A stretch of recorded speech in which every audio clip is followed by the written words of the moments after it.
So, on this day, we give thanks. Thanks for those who have been journeying through this process of discernment about what God's vision is for this congregation. It's been a journey that has been ongoing for 168 years, right, of life of this congregation, through the lifetimes of people that are here, and in some particular ways over the last 4 years, right down to this special last few months, which we've taken that core purpose statement that we have, and we've worked to say, what does it mean for our lives?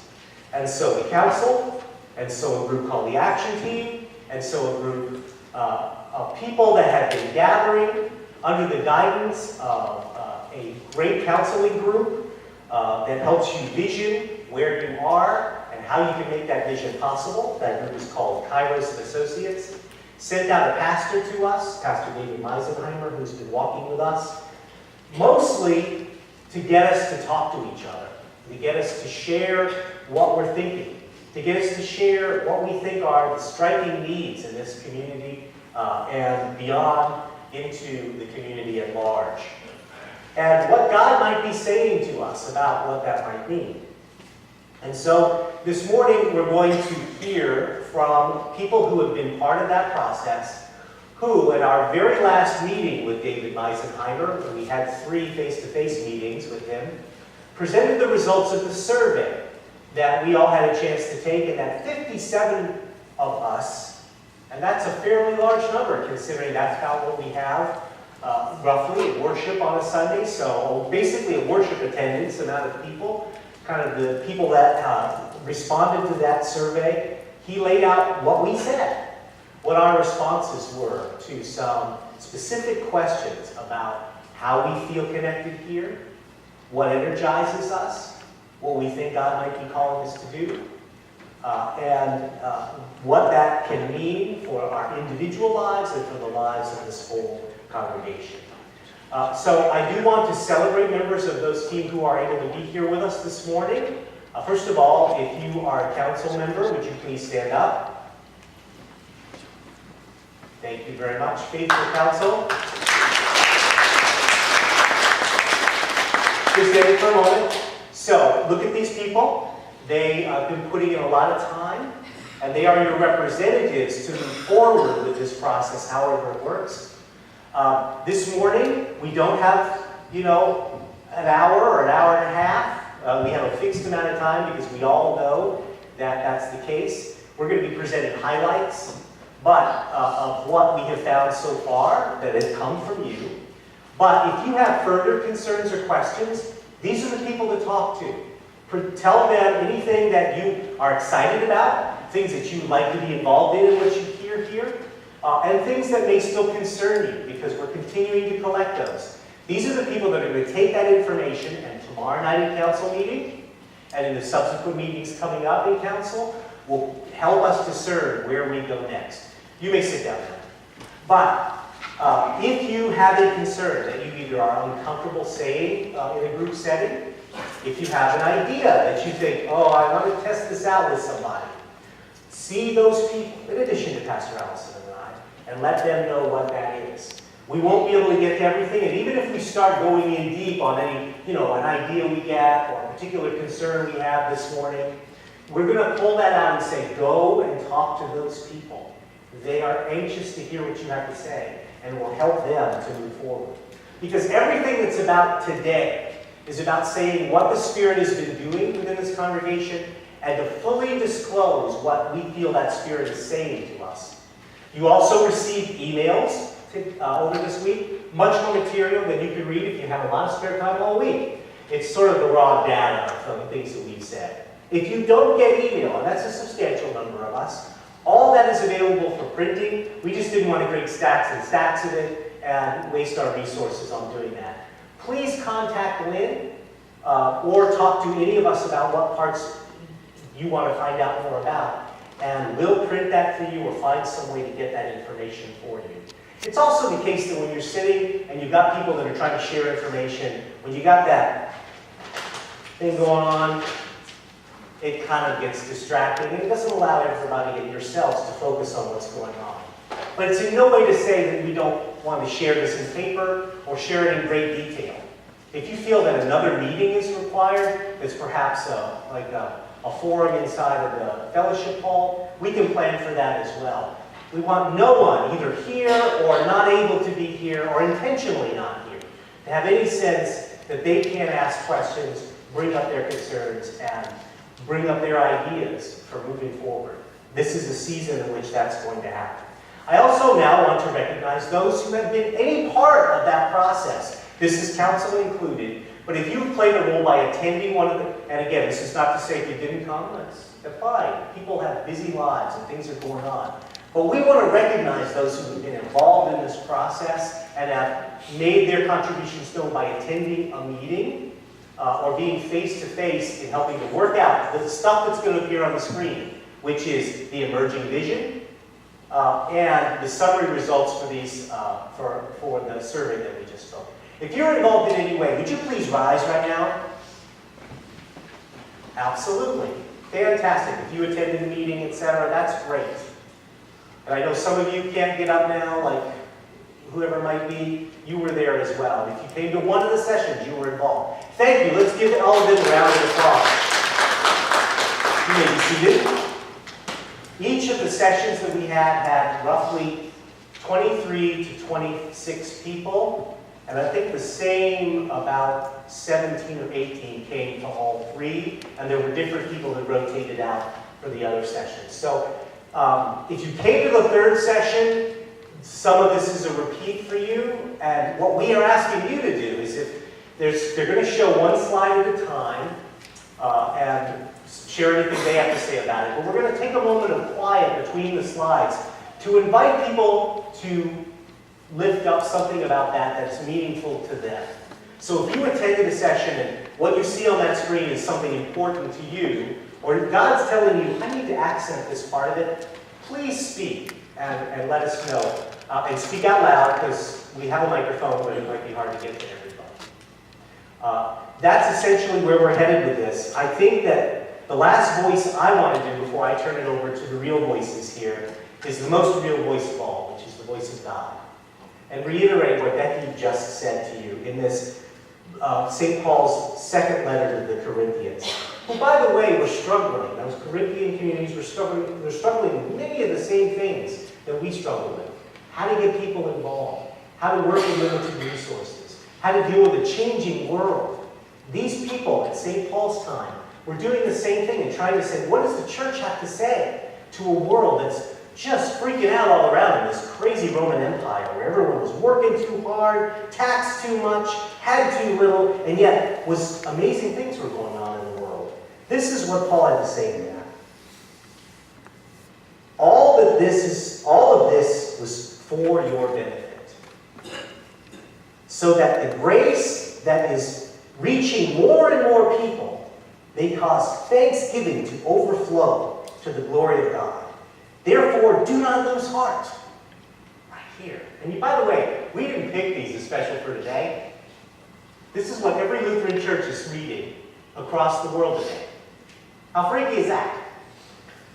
For the light and momentary troubles are achieving for us an eternal glory that far outweighs all of that. So we fix our eyes not on what is seen, but on what is unseen.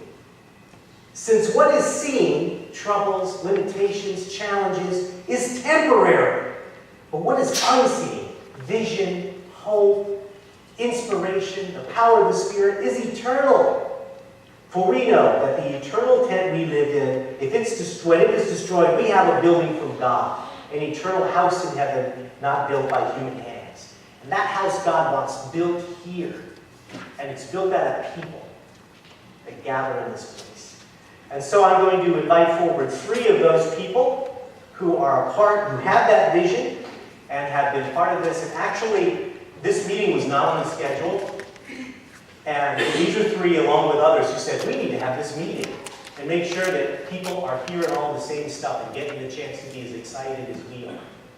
Doesn't mean the challenges aren't there, but I think this excitement is outweighing.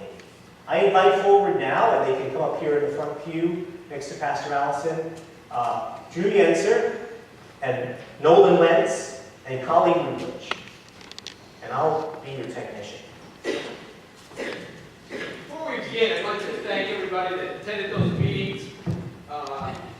They were really important, as you can see, and I think most of us feel a little like Clayton did today.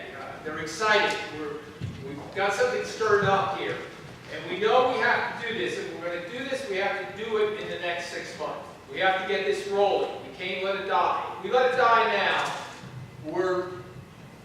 I don't know if we can get it started again. But we got things moving, we got to keep it going, and we got to move.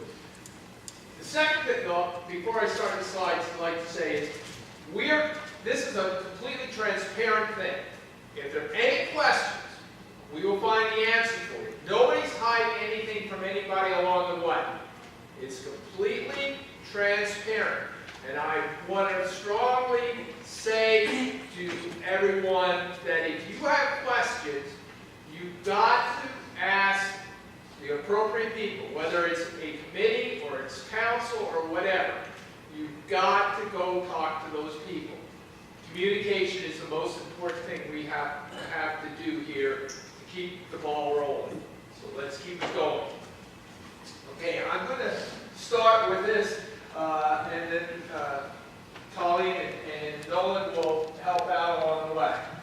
The survey we took, there were 57 responses. 76% of those people agreed or strongly agreed with this statement.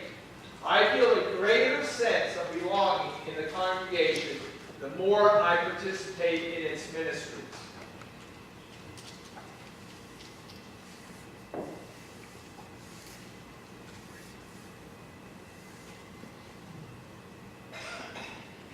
Feel free to express anything at this time. Yes.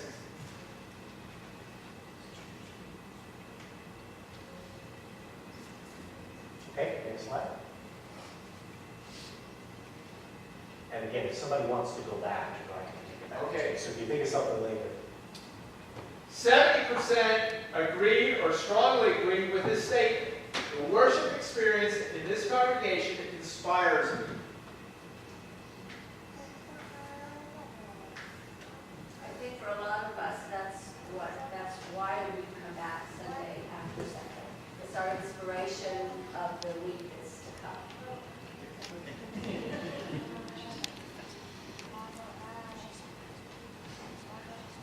Notice I didn't give you a microphone. Doesn't need one. If I could just add something, Drew, and I'm actually not speaking for myself, I'm just speaking for someone else. There was actually a visitor in the congregation that came a few months ago. I don't even know her name, but after the service, she came up to me and she took my hand and she said, "The Spirit is in this place." And she said the service was so moving to her. Again, it was a visitor, okay? Not someone that maybe will ever become a member here, but the point was that they were touched by what we're doing here and the way we're doing it. Cool. 63% agreed or strongly agreed with this statement. I believe this congregation is making a difference in people's lives. And 29% were in the not sure category, and only 8% agreed or strongly disagreed. So you can see the percentages are pretty much positive here. It just appears that there needs to be more being done, but not only more being done, but going back to the first one, if you don't participate, then you don't feel as much a part of the group. The more you participate with something, the more you feel a part of it, and that's in anything that you're doing, not only in church. And I guess I can say to that is we need everybody to participate if this is going to be a success. We've got to get everybody involved in all aspects of what we're going to be doing as we go through this process. I think one of those ways we can get more people to participate is better communication and letting people know. That's one of the things you'll see in the survey. Communication was one of the things that was lacking that we need to work on. So I think that's definitely an opportunity to grow, and if we can exploit that, I think it'd be big. And it doesn't have to be for, committing several hours a week or anything. A half an hour a week, a half an hour once a month. Is there something that can be done? Going out and, taking something to the shut-ins or something.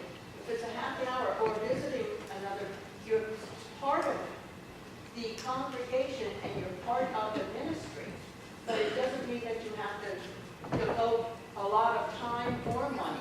Every little bit helps.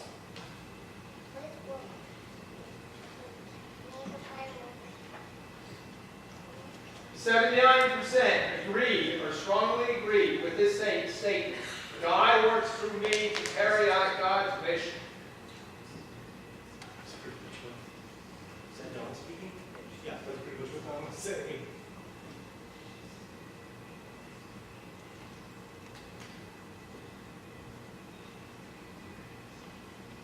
When asked this question, given what your congregation is doing, which of the following best represents what you plan to give over the next year? 40% said they plan to give more.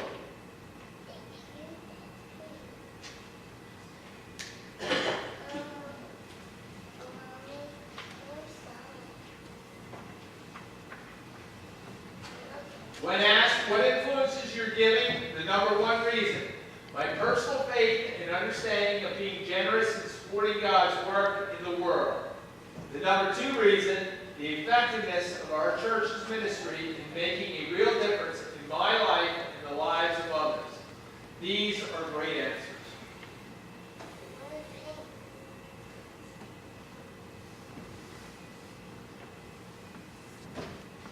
Yeah, they're good answers, and they're challenges too, right? I mean, to work towards making that real difference in people's lives, and to making sure that we talk about that.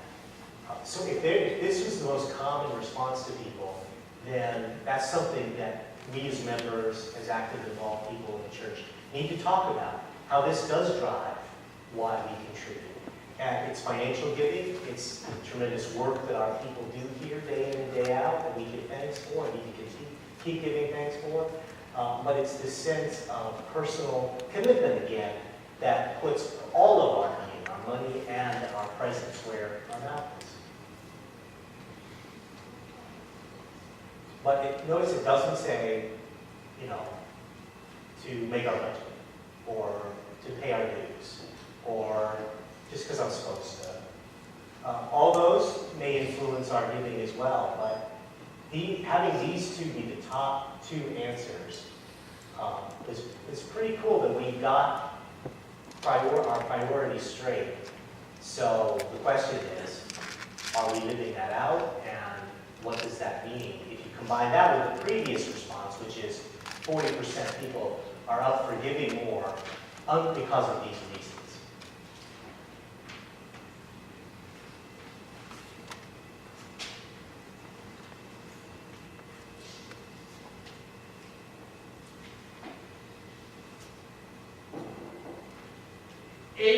%, agreed or strongly agreed, and no one disagreed with this statement. It is important that this congregation make changes in order to live out its mission. And 79% also said it is important to make those changes in the next 6 months. So we're at a time of change. We've got to do something. If I could just touch a little bit, unless someone wants to make a comment here quick, I'd like back to you, I'm sorry. I just want to comment that I think it's very telling that of those 51 people that agreed to participate, everyone agreed we need to change. Everyone. No one disagreed with that statement. I think that's very telling of where we sit in its simplistic form. There has to be a change here to grow, to continue on, to be what we want to be. Now, we're going to have to figure out what that is, but we all agree something has to be done. Of the 57 who answered that, and I would believe those 57 have the strongest commitment. Not that maybe the ones that didn't, but get on board. Let's be a part of that. Let's grow together here. Because we have a body that wants to see change. And we know that change is scary for some folks. But we, like we said here, we're all willing to make changes. And I was talking with Pastor Chris earlier this week. And I was preparing in my mind, how we thought this was going to go today, what were we going to talk about. And I said to him about Jesus. And I said that if Jesus had a middle name, it would be Jesus Change Christ. And the reason I said that was because just the other week in our lessons, it was talking about Jesus healing on the Sabbath, Jesus picking food, feeding the hungry on the Sabbath, and the Pharisees were very confused. He said, you don't do that. You don't do that kind of thing. You have to keep it the way it is. Why are you doing that? And Jesus did so many different things, and when he walked with us on this earth, and everything he did was a change. It was a change in the way people saw things. He came here and just changed everything. So Jesus is a change. And if we are looking to change, we need to look towards what Jesus wants us to do. And that's what this is all, we will find out eventually. We will all find out what it is we actually are supposed to do here at St. John's. And one other thing I'm going to read you, just a quote real quick, and then I'll shut up. But it's a quote about change, and it's very short. I just want to read it real quick before you. Just because we cannot see clearly the end of the road, very similar to scriptures today, the unseen, but that we cannot see clearly the end of the road, that is no reason for not setting out on the essential journey.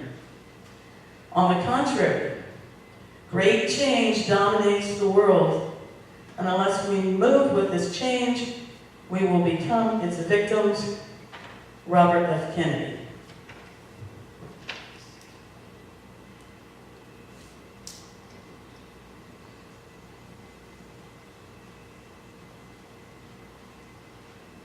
Cool.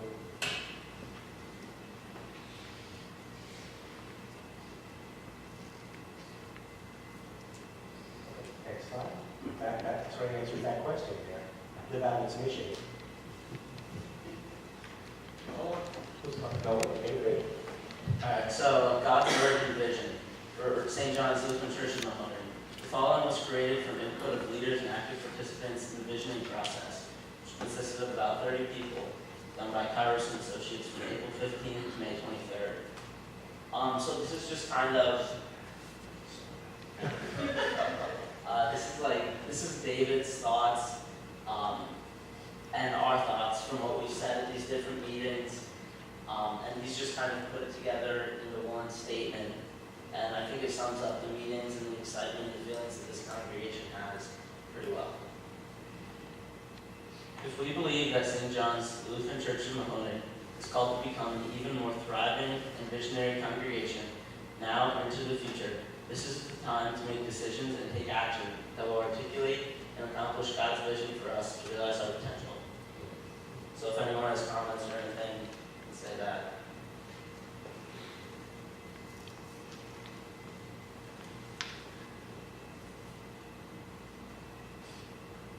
Okay. As St. John's builds on its roots as a biological family church, we can grow to become a more diverse and inclusive Christian family, connected by faith to one another as brothers and sisters in Christ.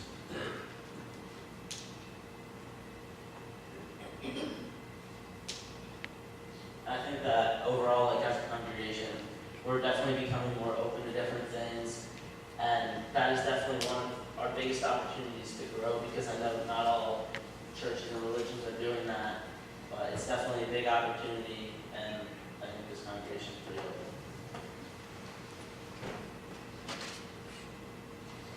It was kind of in a lesson in 18, which is awesome. Once again, that core connecting. Our heart is growing as disciples. as we discover authentic ways for us to serve our neighbors and welcome new people through warm hospitality and inspiring worship.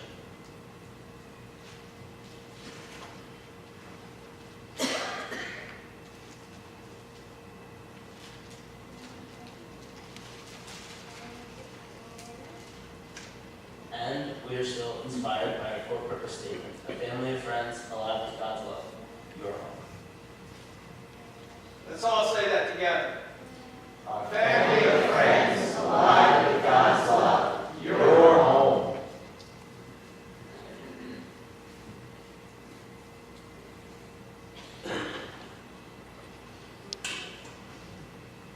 Okay. And the next part deals with our vision details, and we have 3 priorities in our survey. And the first priority is to invite all people and serve our neighbors.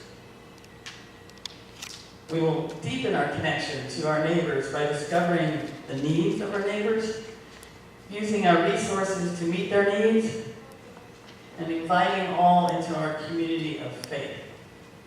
One thing I can take from this is we were having some discussion with David and about some of these like growing churches that you see being advertised and stuff, and said what makes them different. And he said one thing that a lot of people from those churches do is they just invite their neighbors to come to church with them, or friends, or anyone who they think could use it, or anyone who would enjoy it. And he said that is the #1 reason people come to a new church more than any advertising or website or going to fundraisers or being just getting invited personally by someone else is the #1 reason that someone will go to a new church.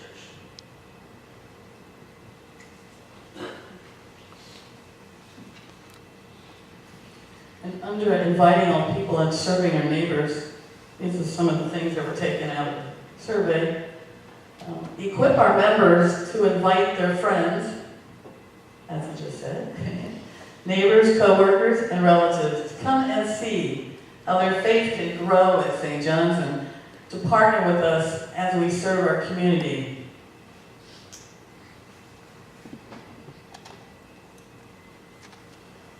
And also under that, we feel St. John's, a lot of us in the survey came up that St. John's wants this place to become a community hub, a center for neighboring needs.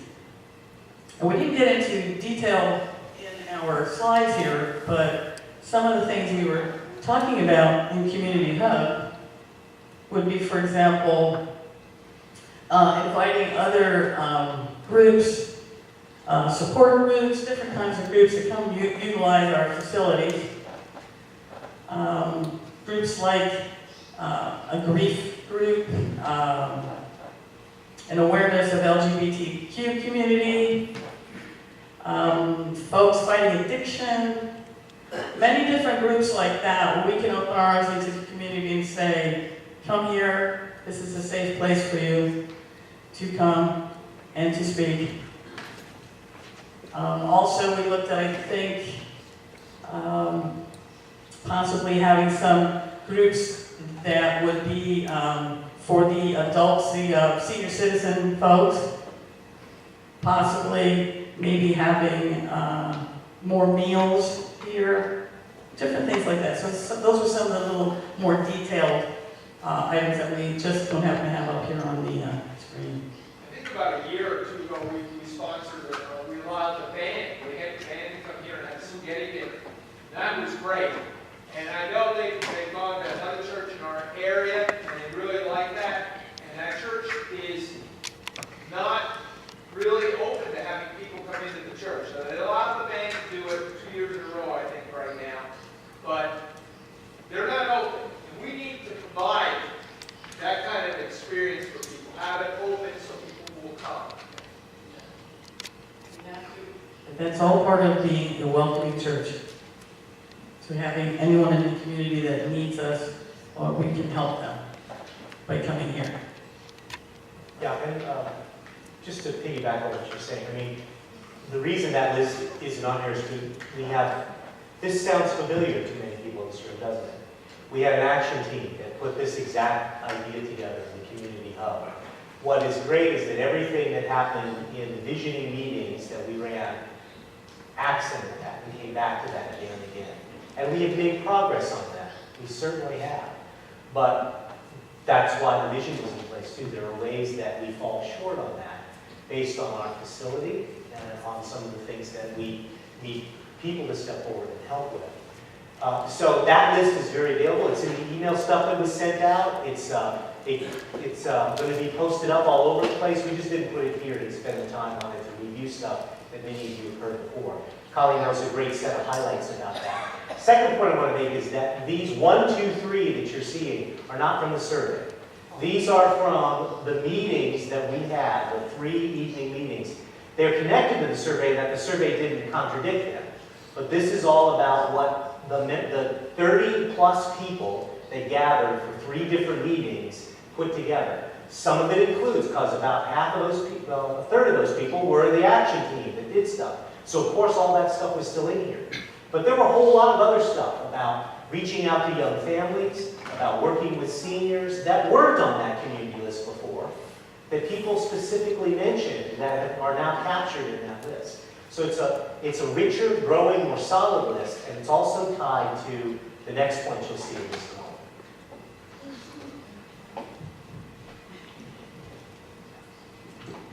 And I would also say that as congregation members, if we have groups that we know about that don't have someplace to meet, or we see a need for a group and we want to start one, this sort of proves that we shouldn't be afraid to come to the council and say, hey, can I invite such and such group to meet at the church? I'm willing to be a liaison between them and the church, that kind of thing. And I don't think it has to be something that's church related. It's just they need a place to meet, and this is a first step in getting them to be connected to us.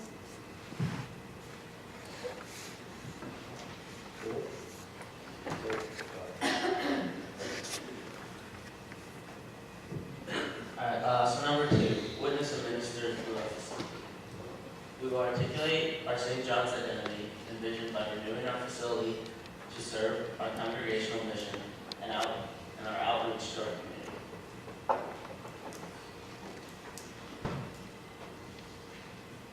Move towards these mission-focused facility renovations.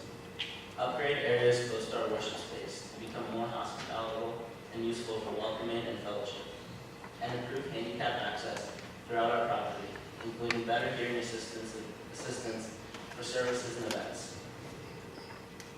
Upgrade technology for education, worship, and administration, and to attract outside groups. One thing, it would be very appealing, like if I was an outside group, if some places, first of all, letting me use their space, and then they also have resources such as technology to use that. Like, I think that would just make us very attractive groups looking for a place to go. And lastly, upgrade kitchen, bathrooms, HVAC, electrical, storage, window ceiling, fellowship hall, altar area, capacity, and security in parking lot, and security in parking lot and lights.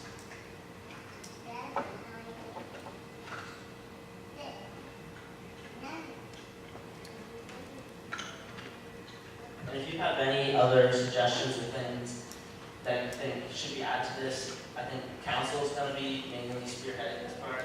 So you can come to those meetings or see anyone that's really involved in this process. Because I'm sure there's things that we missed or things that maybe you don't think is necessary. We definitely want to hear what you have to say, so let us know.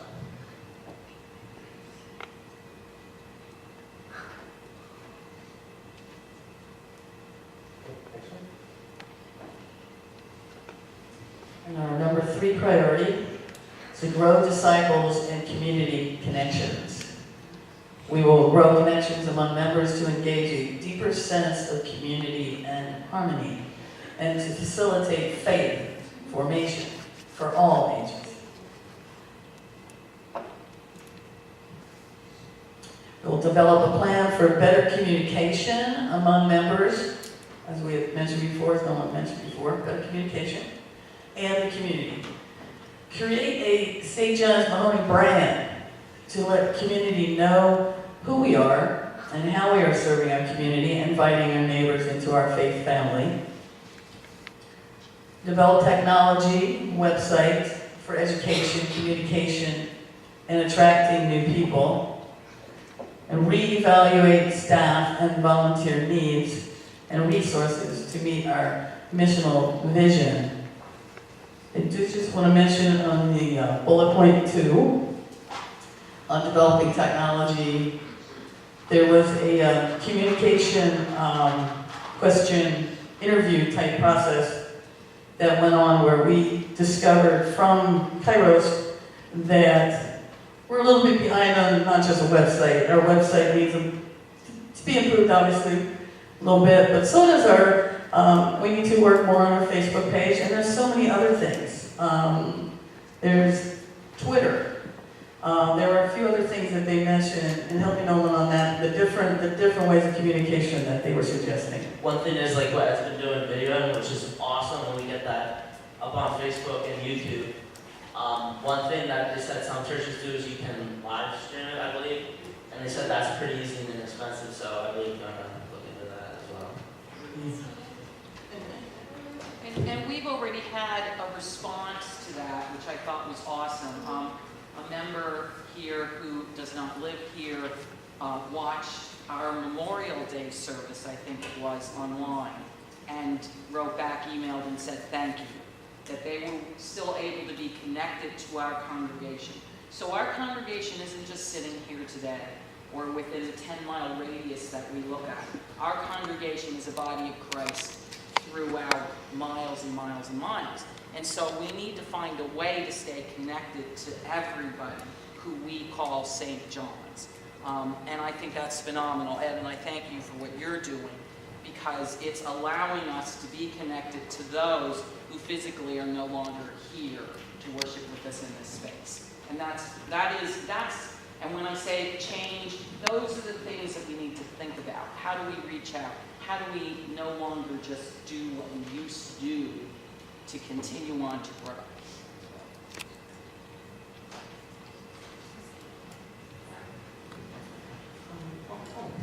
And I had people come up to me at the Synod Assembly who knew about our church because they had seen our videos on Facebook. So it really does help to spread our history of the word. Cool.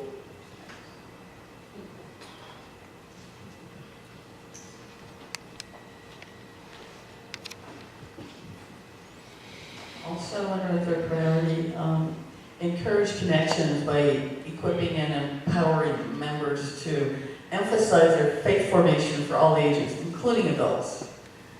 Grow generosity of members' time, talent, financial resources. Identify and equip people with leadership gifts to serve. Pursue strategies to attract and engage young families.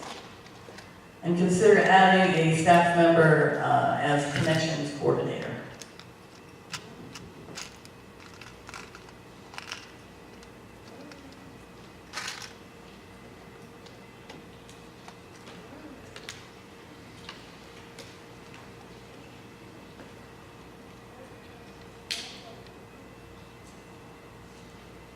Any thoughts on that?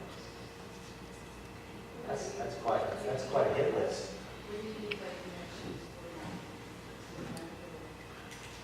Well, that would be possibly looking at maybe one person that would function to try to not only handle maybe working with, I know Allie does some of our website work, and maybe working with Allison, I'll put you on the spot, Allie, and our folks that work on the Facebook page, someone that's be able to coordinate everything so that everything we're doing goes out to all these things. And that person, and correct me, or Adler, you guys once you passed her if I'm wrong on this, but that person makes sure that all of that gets sent to them so that they can get it out there. Because Allie can't put something out there, she doesn't know what it is. You know, there's different things that are going on. So that person makes sure that every little thing we're doing is out there projected on all these different communication sites and social sites.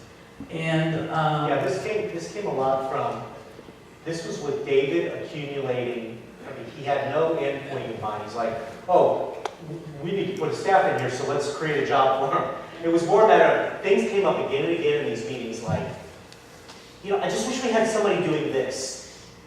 And sometimes this was making sure communication is happening across different groups of sets of people. And then I wish there was somebody who could help coordinate how this group does this with that. And I wish we had and he was building that list. And by the end of that list, it had built a set of responsibilities that could end up being a position. Now, it may well be, and this is discernment that the council needs to do with the personnel committee, both of which are really two good, strong groups right now, to talk about, well, what about our existing staff? Well, what about our existing volunteers? But also, what might be the missional need that we have? All of this comes not because we always did it, or because somebody thinks it's a good idea, or because we're told we had to do it, but because it should be driven by the mission that we have discerned God has given us to do. And these sort of wide words are meant to express that. And there's a lot more details that go with this about what that kind of stuff looks like.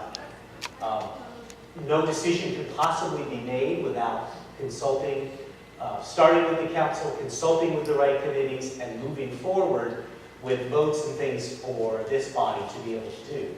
But if we're all centered in this idea of what is our mission, and that mission looks like it comes from that core purpose statement, and it comes from these needs that our people have identified, then the group of people that have been gathering have said, then God's going to make it possible. And we got to figure out the path that follows in God's footsteps to make that happen. So that idea really came out of a collection of things we'd like to get done that could be and should possibly be driven by some paid staff member that would do it. And as we would go as far with that as we're able to discern God calls us to do and to see what happens. But we're first, of course, going to look at who we have here, what skills people want to step forward and volunteer to offer, and also what do our current staff able to do. But a big part of all this that was a challenge is to look at what, and I'm speaking as one of them, so it's a little weird, but as are our staff doing the things that they should be doing to drive the mission that you have identified that God has called us to do. And so that involves the cooperation of council, it involves the cooperation of personnel, the mutual ministry team, which supervises Pastor Allison and I, and those people that say, we need more of this and less of that. And how will we get that done? Recognizing that in some sense our resources are limited, but don't let that stop our imagination, because when God starts to dream, dreams turn into reality. And that's what we're going to look at. So that's what, it's on here to make us go, what is that? Joy, perfect question. Yes, what is that? And you'll be needing to define that better and flesh that out. Be part of that conversation. Because if that worries you, tell us your worries. If that excites you because something will get done that darn it, you've been hoping would get done around here, then put that in that mix too. And the council is chewing on that, and we'll work on that and come back with more about that. Does that answer your question, Sarah? Okay.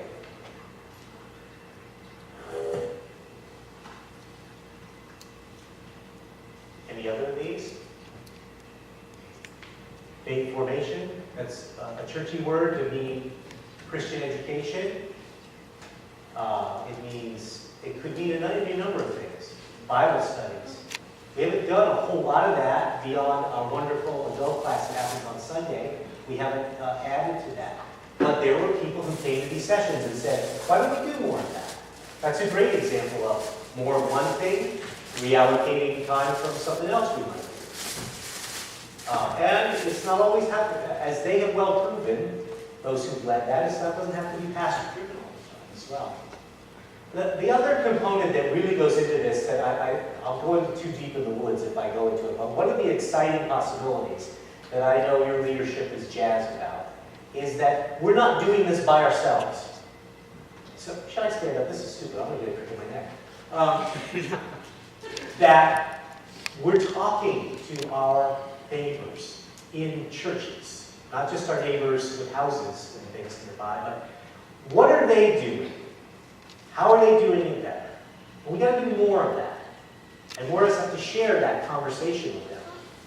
But could God be calling us to share the staff position across a couple of churches so that we pay a piece of it, and somebody else pays another piece, etc.? And it doesn't have to be just for this thing. It can be for this thing. It can be for this thing. Or any of these other slides that we might have in here. We're not alone, obviously we're not alone, because God's driving us. But God's driving us outside our walls, not just to reach out to those people that need church and need us to be with them, but our other churches who are faithfully doing this work and have that bit of resources as well, that we can combine our power together to do this. We don't have any specific plans, but we've had people come to us and talk about it already. That's a good sign. People like the dean of this mission district, Tony Pagato, the pastor of Dinky, who wants to talk about this kind of stuff. People get nervous about it because it feels like, oh, we're going to raid each other's budgets or take each other's money. But the truth is, we can team up together and perhaps even find new money because we've got new people and new energy to get involved in these kind of things. So I tip the hand a little bit again. Full transparency, I only say it's not a secret, it's just that's one of those ideas we haven't even talked about in council yet, but it's starting to bubble up and come forward.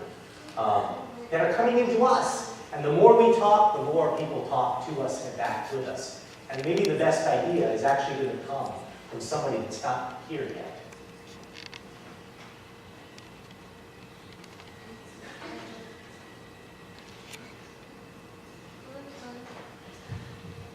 Alright, so next steps. Receive the final report from Kairos, the resource capacity assessment. Their assessment of our financial and human resources to determine if, when, and how we might achieve our goals. And that is coming later today, I believe, and they're talking about that at the council meeting. Yep. So if you want to know Come on anything, out. come to the council meeting if you'd like to get that information. Second, council brings together all data and insights to recommend and/or approve actions. These will be done in meetings in June and July. Council meeting. There might be other meetings, but council meetings. Council meetings. And lastly, council presents to the congregation for information and/or to vote on any action that calls for a $5,000 expenditure in August.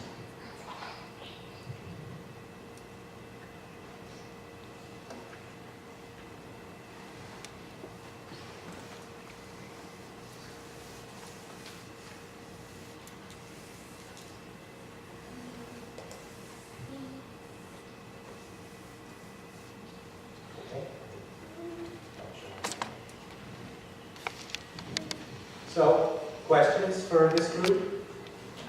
I just wanted Comments? Please take it.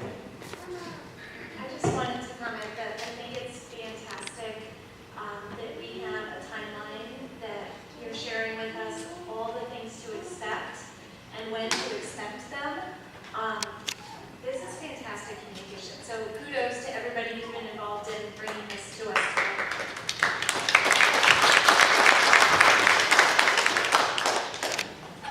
Again, that timeline is done partly because most of us think that this has to happen in 6 months.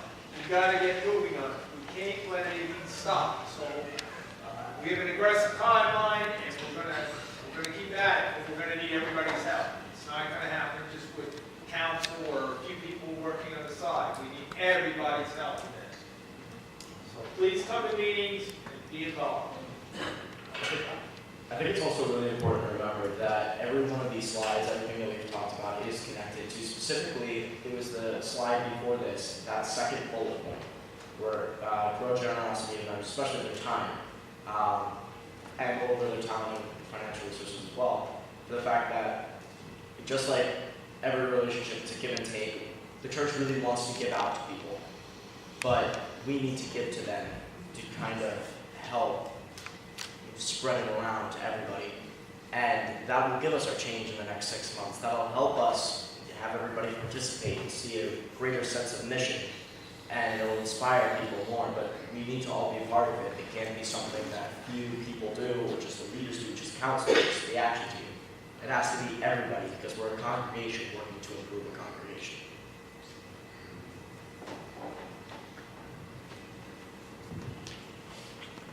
Back to anybody in that balcony who wants to say anything else?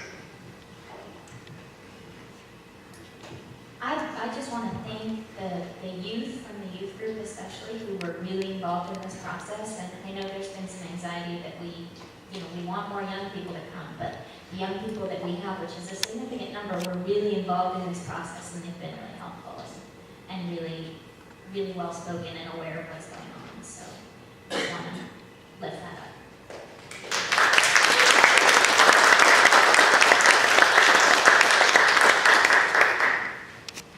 One last thing. Houston. I think these guys need to get penmanship class. Have you noticed there are signatures up here? Including Pastor Chris. I had a teacher called Miss Hop, and she wouldn't approve of that at all.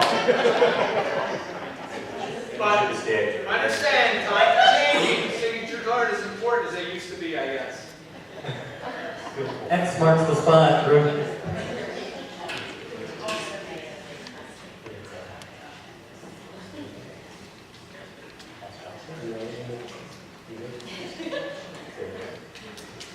Well, it looks like, I see Grace with her hand back there, so can you run that up? I can shout.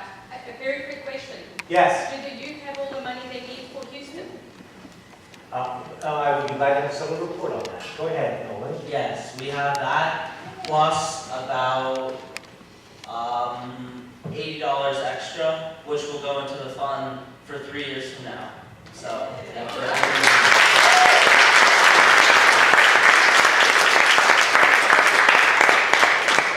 Yeah, and to that effect, let's pray and get on with the show here.